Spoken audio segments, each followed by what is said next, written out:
এক দেশে ছিল এক রাক্ষসী। দিনে জলে বাস করত আর রাত্রে বেরিয়ে মানুষ খেত। কয়েক বছরের মধ্যেই সে রাজ্যের রাজা প্রজা সবাইকে সাবার করে ফেলল।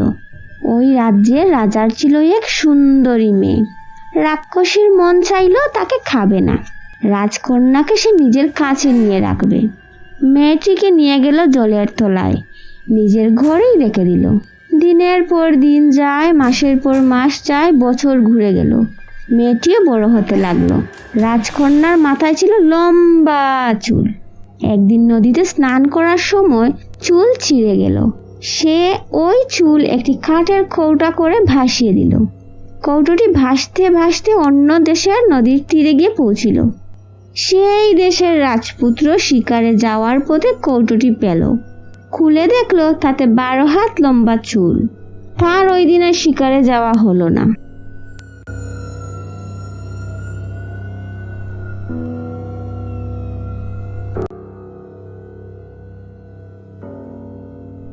কে এই লম্বা চুলের মেয়ে? এটা খুঁজে বের করা পর্যন্ত আমি জল স্পর্শ করব না।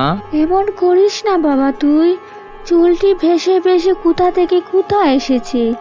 এই মেয়েকে খুঁজে পাওয়া আদৌ কি সম্ভব? না না, আমি এসব কিচ্ছু বুঝি না। এই মেয়েকে আমার চাই চাই। হায় হায়, এমন যদি পুত্রকে নিয়ে আমি কি করি? মন্ত্রী মশাইয়ের পুত্রকে খবর দিতে হবে, একমাত্র সেই পারবে এর বিহিত করতে।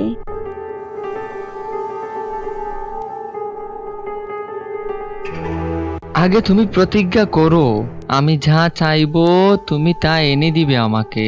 হ্যাঁ বন্ধু, বলো কি চাও। তুমি যা চাইবে তাই এনে দেব তোমায়। এই চুল যে মেয়ের তাকে এনে দিতে হবে, আমি তাকেই বিয়ে করব, তারপর আমি জল স্পর্শ করব। এ আর এমন কি কাজ? এর জন্য এত দুশ্চিন্তার কি আছে? তুমি খাওয়া দাওয়া করো, আমি নিজে এনে দিব ওই কন্যাকে তোমার কাছে।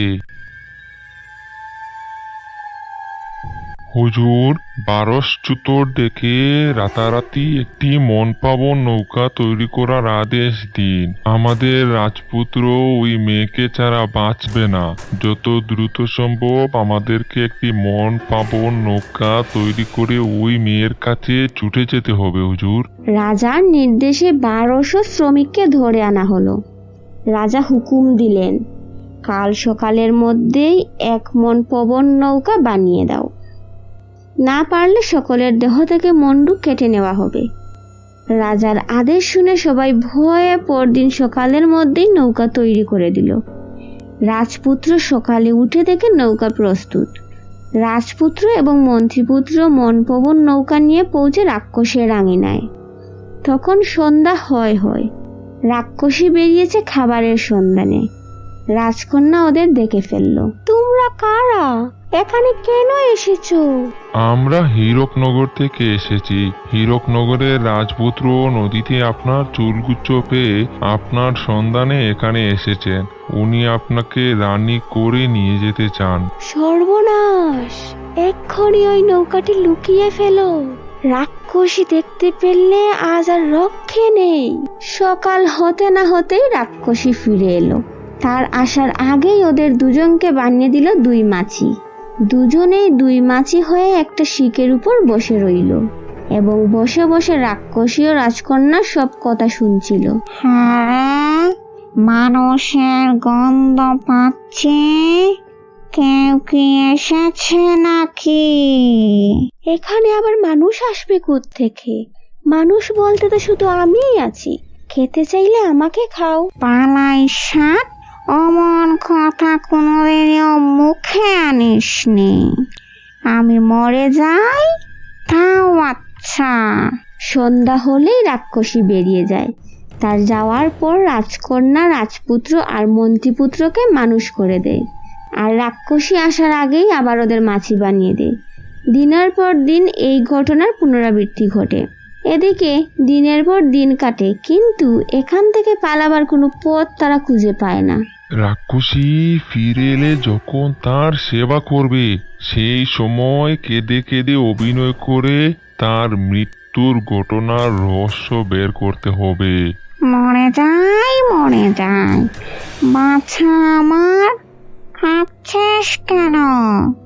কিসের দুঃখ তোর? কি চাই বল? আকাশের চাঁদ চাস? তাও এনে দেব। কেন কাঁদিস বল আমায়। না মা, আমি ভাবছি তোমার তো বয়স হচ্ছে, তুমি মরে গেলে আমায় কি হবে? কে আমার দেখাশোনা করবে? কে খবর নেবে? সেই কথা মনে হলেই আমার কান্না পায়। ওরে, আমি এখনই মরছি না, তোর কোনো চিন্তা নেই। আমার মৃত্যুর রহস্য শুধু আমি জানি।